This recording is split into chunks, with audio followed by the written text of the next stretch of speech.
నమస్కారం అండి. Indira's kitchen and living కి సాదర ఆహ్వానం. ఎలా ఉన్నారండి అందరూ?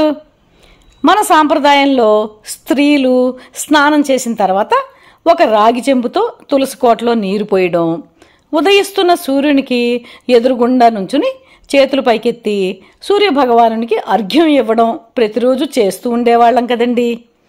ఈ అలవాటును ఇప్పటికీ మనలో కొంతమందిమి పాటిస్తున్నాం.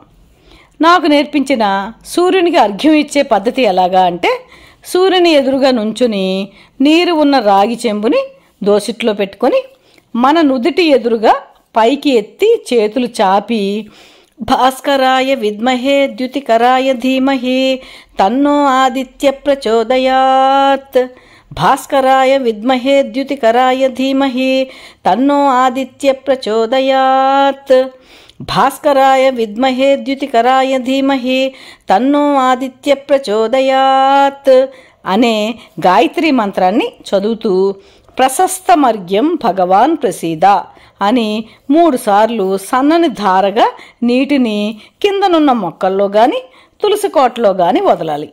ఈ సమయంలో సూర్యుని వైపు తిన్నగా చూడకుండా ధారగా పడుతున్న నీటిలోంచి చూసి ఈ మంత్రం చదవాలి.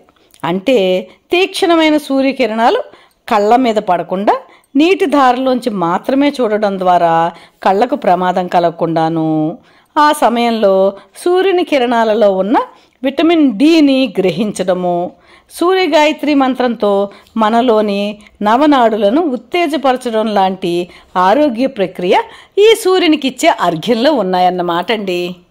సూర్యునికి అత్యంత ప్రీతి అయిన మాఘమాసంలో అర్ఘ్యం ఇస్తే దీని ఫలితం ఎన్నో రెట్లు ఉంటుందిటండి. సూర్యగాయత్రి మంత్రం జపించే సమయము వీలు లేనప్పుడు ఓం మిత్రాయ నమః, ఓం మిత్రాయ నమః, ఓం మిత్రాయ నమః అర్ఘ్యం సమర్పయామి అంటూ 3 సార్లు అర్ఘ్యం ఇవ్వడం అయినా ఆరోగ్యప్రదాయకమేనండి.